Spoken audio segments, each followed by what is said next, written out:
American buyers that want to buy it. President Trump, would you like Congress to give you more control over DC when they return from recess? Look, DC is a miracle what's happened. I mean, they can come up with fake numbers like the mayor is doing. Oh no, it was going down for 20 years. You didn't live here, you know. Have you been mugged, okay? DC was a hellhole, and now it's safe. And in fact, I put out this morning, I said, I hate to say this because it doesn't sound very good, but there have been no murders in DC in the last week. That's the first time in anybody's memory that you haven't had a murder in a week.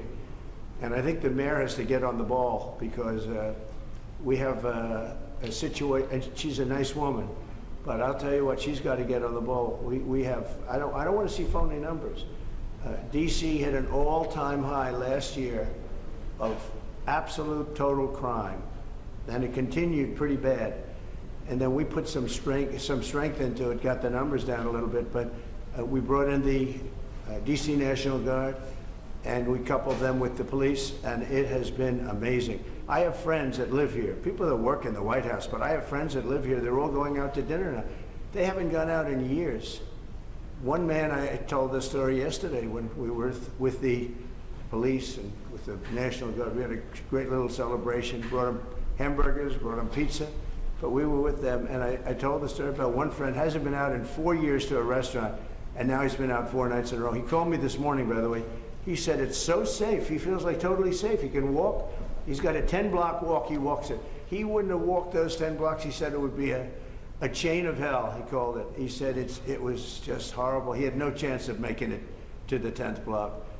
And the mayor has to admit that. She can't say it was just like it hasn't been clean. Now it's going to be clean. I'm giving out a contract very soon. Susie's with me. We're going to be raising about $2 billion from Congress, and Congress is happy to do it. And we're going to wisely spend the money. We're doing it with Clark Construction. We're going to head out right from the Capitol and the White House, and if you look at a circle and go about 3 miles out, it's going to be beautiful. All those light poles, see the poles, they're rusting, and they got different lenses on top, if you look. I mean, just looking at so many different problems. And we're going to have this place beautified within a period of 12 months. The streets are going to be retopped, not ripped up and rebuilt, and they're no good after they rebuild them because they start settling. We're going to take off the asphalt and put beautiful, well-done asphalt. You know, if you have a good asphalt worker, it's the greatest thing you can have, but there aren't too many of them. But I know all the good contractors. So this place will be beautified within a period of months. So it'll be safe and beautified. And then the big question is, how long do we stay? Because if we stay, we want to make sure it doesn't come back.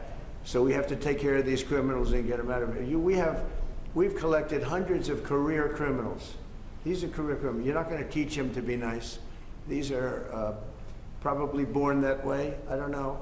But they're career criminals. They're very, very dangerous people. They would love to be with you for a little while and slap you around. But I put my money on this guy. He'd take them. Right? He'd take them down so quickly. He said, I don't want any part of it.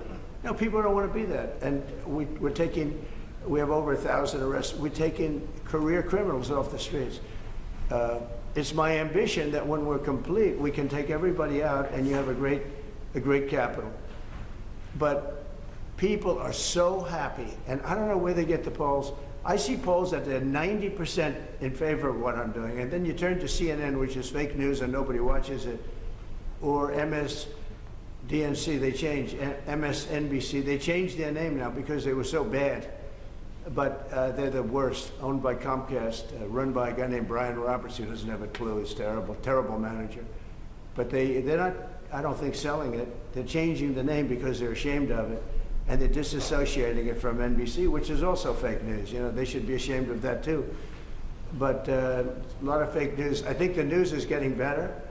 They're learning that they have no credibility. ABC, CBS was just sold to a great person that I know very well. A great man. He actually just bought CBS, and I think he's going to do the right thing with it. NBC is run terribly by Comcast. I call it Comcast because it's a whole con. And you're going to see some things happening. I think you're going to see some just amazing things happening. But to me, DC is very exciting. And a lot of people say, well, where's he going from there? Well, I have calls from politicians begging me to go to Chicago, begging me to go to New York, begging me to go to Los Angeles. And if we didn't go to Los Angeles with Newsom, they run it so badly, I don't think we would have been able to have the Olympics. They would have ripped down that city. We went there and it stopped day one. And the chief of police in Los Angeles, when they asked him the question, he said, thank God they came, because we could not have handled what was happening. We went in, we stopped it, and that was it. So they needed help. They don't like to say it. I wish they'd say, I need help. I wish the mayor of DC would say, you know, we're overridden with crime and we need help, instead of saying the stats are down. I mean, they're under investigation now for fake numbers, where they fudged the numbers. And they did, there's no question about it. They said, oh, we're on a downtrend for 20 years. No, they're on an uptrend for 20 years. We are going to make DC totally safe. When people come from Iowa, Indiana, all of the beautiful places, and they come, they're not going to go home in a body bag. They're not going home in a coffin. And it's very safe right now. There's been no murders since I started. And, you know, it's a terrible thing to say. Who would think that you have to say that there have been no murders? It's terrible. I wrote it this morning. I said, it's hard to say this, but it's actually good news, but it's a hell of a thing to say. There have been no murders in the last week. And nobody can remember the last time that this happened. And there won't be murders, because all the thugs are hiding, or they're being sent back to their countries, or they're in jail. And it'll only get better. But we're also doing the beautification, and I just wanted to see the store, because they have done a fantastic job. It's memorabilia, it's beautiful books, and beautiful everything. It's really, I think the fake news ought to go in and buy some stuff and make happy. I'd pay it, but then you say I'm trying to pay you off, so I don't want to do it. I'd pay the price, but if I did that, Margot, they'd say, he's trying to pay us off, and with the fake news, we can't be bought off. So anyway, so I just want to thank you all. We're going now, and I don't know if you're following. Are you following? We'll have a stop at the really beautiful, what will be beautiful. Right now, I can't use bad language, but it's been so badly run. And they built these cubes outside, these cubes. And there's stairways that go down to little rooms that nobody uses. It's so crazy what they did. They spent hundreds of millions of dollars. It's like throwing money out the window. They built cubes. All it does is block off the view. So I'm either going to use those cubes as a platform. You know, they go down to little stages, but nobody uses them. And we're taking care of our big, beautiful stages that people really want. And we have artists from all over the world wanting to come. I think we're signing the World Cup. The World Cup's going to have its primary office in the Kennedy Center. And again, I want to thank our board of the Kennedy Center. They have been absolutely incredible. But you may get a chance to see what we're going to do a little bit. I'll show you beautiful slabs of marble that, for the sake of cleaning and grouting, would look like they got put in yesterday by a top marble smith. So I want to thank you all, and I'll see you in 15 minutes, okay? Thank you very much.